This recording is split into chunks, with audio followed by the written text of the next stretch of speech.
Bonjour à tous et bienvenue pour cette nouvelle vidéo. Aujourd'hui, on va faire une petite vidéo simple pour cette fin de semaine et on va parler d'un petit produit qui m'a été envoyé par le site Algam qui vend des instruments de musique et tout ce qui peut être de l'audio un petit peu particulier, comme ce qui m'a été proposé ici. Donc vous avez un peu de choses, hein. Vous avez des instruments de musique, vous avez des casques, etc.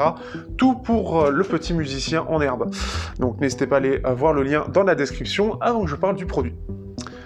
Le produit qui m'a été envoyé est un produit donc de chez Korg, donc une marque assez réputée dans le milieu, qui pour le coup est bien au-dessus de ce que je connais. Ils font plein de choses, et notamment un produit un petit peu spécial que Algam m'a proposé de découvrir et de vous faire découvrir. C'est donc le Korg, donc HAS, donc le Korg NewTek. C'est un petit amplificateur de casque, donc vous pouvez le mettre derrière un smartphone, vous pouvez le mettre derrière donc un PC, etc. Et l'idée du Korg, c'est d'une part d'avoir un côté do it yourself, donc le faire vous-même, le monter soi-même, et de l'autre d'avoir un ampli à tube portable. Quand on parle d'ampli à tube, c'est des systèmes, vous allez voir des images, en gros, où c'est vraiment des véritables tubes qui permettent d'avoir un son qui est plus chaud, qui est un peu plus organique, comme diraient certains, et ce qui fait que c'est un peu moins, on va dire, un peu moins analytique que ce que l'on peut avoir dans un DAC un peu classique, avec des amplificateurs électroniques basiques, tout ce qu'il y a de plus aujourd'hui normal. Les amplis à tube ont vraiment ce côté particulier, et Korg a essayé de le faire dans un petit format.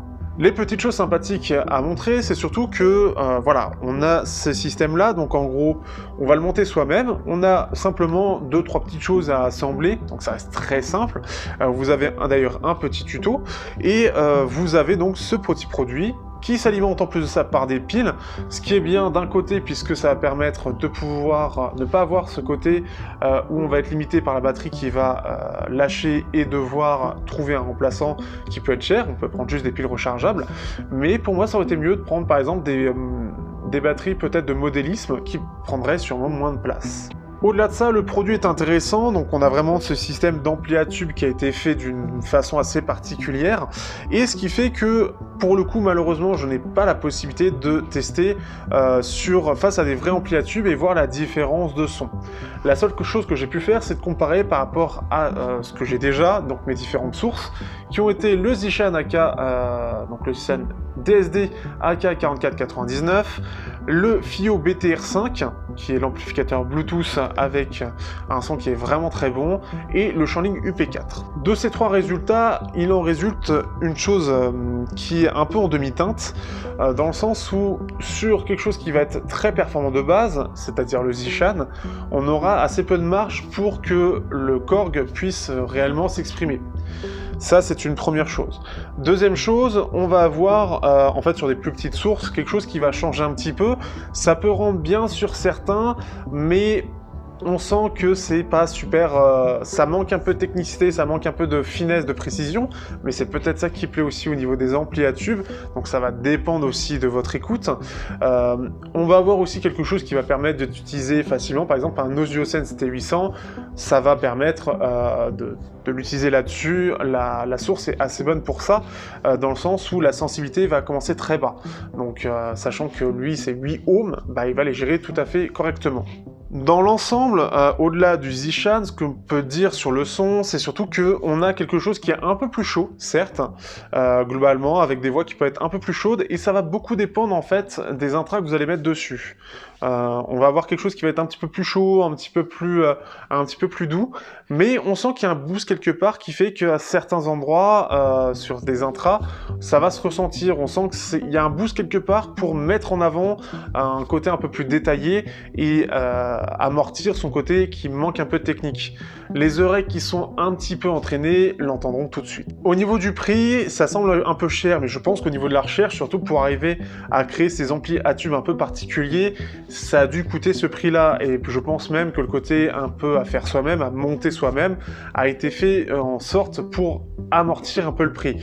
Donc c'est le côté un peu dommage. Mais on est sur un prix qui est assez unique, enfin, un produit qui est assez unique, et qui permet quand même un peu de modification. On peut changer l'amplification finale, qui est un Muse 02 sur cette nouvelle version, et vous avez un JRC qui est proposé et inclus de base, et un Muse qui est mis en plus. Dans les petits soucis, ce qui est un peu dommage, c'est qu'au niveau niveau du boîtier, tous les trous ont été mis au même endroit, que ce soit l'entrée ou la sortie.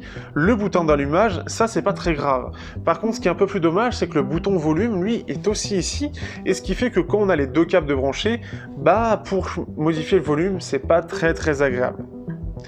Et c'est un petit peu, voilà, au niveau de la conception, c'est surtout ce souci-là que je trouve qui est un peu gênant, mais sinon, bah après, c'est un petit peu gros, mais c'est logique avec le côté do it yourself, ça permet d'un côté d'amortir les prix, mais de l'autre, bah, c'est quelque chose qui est un petit peu plus, entre guillemets, grossier, on n'aurait pas eu quelque chose d'aussi compact si ça avait été fait. On aurait pu avoir quelque chose d'un peu plus compact, mais plus cher, je pense, pour produire le même résultat. Donc c'est un choix et ça permet un petit peu d'apprécier le fait que bah, on va mettre en place, d'apprécier les pièces, l'électronique, pour ceux qui peuvent apprécier ça. Voilà mon petit avis sur le produit, c'est pour vous le présenter. Certains pourront mieux le présenter que moi. Le côté amplification est bon, effectivement, on peut gagner en amplification. Sur une faible source, on peut avoir quelque chose d'un peu mieux, mais avec un son qui pourra plaire seulement à certains, et à certains curieux. Moi, le but, c'est que justement, c'était de le découvrir et puis j'en profite pour le faire découvrir. Je remercie beaucoup Algam qui m'a permis de faire découvrir ce produit et de découvrir de nouvelles choses. Et puis, bah, tout simplement, si vous êtes intéressé, n'hésitez pas à passer dans le lien dans la description, voir ce que fait le site. Sur ce, n'hésitez pas à liker, partager, commenter comme d'habitude. N'hésitez pas à commenter si vous avez des informations, des demandes, etc. Et on se dit à bientôt pour un prochain test sur Technoid.